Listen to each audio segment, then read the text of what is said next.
Hi everyone, thanks for checking out another InfoSec Hub video. Today I'm going to talk to you about IP trace or IP trackers. Every household that has an internet connection has its own IP address. Servers have an IP address, websites have an IP address, game servers, voice over IP servers, you name it. All of those have their own individual IP address because that's how the internet works. There is no command line utility for this as far as I know, but I use this IP tracker online, which is basically provided by iTeam Security Pro. It's not sponsored or anything, but this is what I use to determine what's the source of attacks. So where do website attacks on my personal website come from? And here you just have a link on the back end of your website, and then you will enter this page. You see the IP, and it detected the proxy server here on the other end. So this is probably an open proxy that's used to launch an attack against my website, and this is 99.9% an automated attack.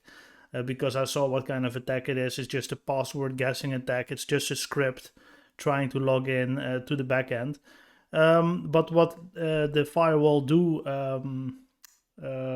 list is the IP address where it came from. So here we have the IP address, and it detected the proxy server, which is quite common. Here is another IP address that on the same day also tried something on my website, coming from France apparently. But this one also has a proxy detected, so this is quite common. But we do have an IP address, and we still have the whole internet. So I also have a website that's just simply called iptracker.org. And now the same IP address that you saw earlier, I just fill in here, get the domain information, and now you see it's still from Germany, but now it's coming from Berlin. So Berlin is not the same as Karlsruhe here, because this is, let's see where this is from, Middle Germany, I think. It also doesn't really matter that much, but just, yeah, it's, so Berlin is here, and here's Karlsruhe, and my server standing here in Amsterdam. So if you have IP information, and let's say, for instance, somebody tried something on your network, tried something on your firewall, tried something on your website, and your firewall logged an IP address. You want to know more information about, okay, where is this IP coming from? What ISP do they use? They're on the internet. A lot of hacking attempts are automated by scripts. So we have to understand a hacker or a script kiddie fires up this script at night, and the whole night his computer just, tries at a list of IPs with default username and passwords, for instance.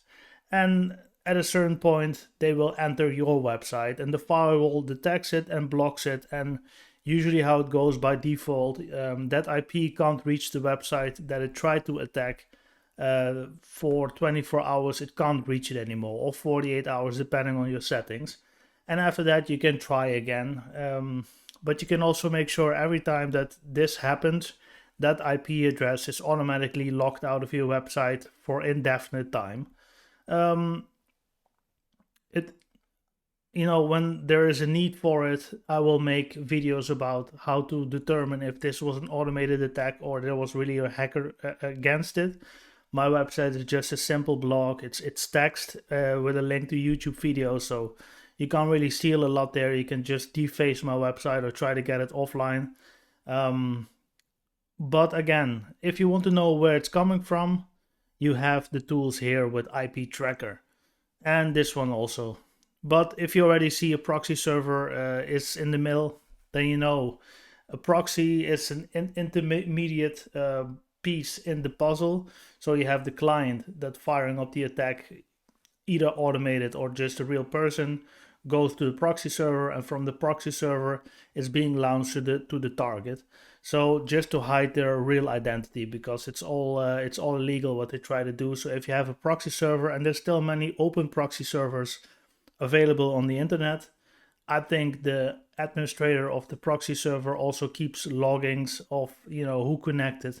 So you have some form of information to go back to, try to get the real IP of the attacker.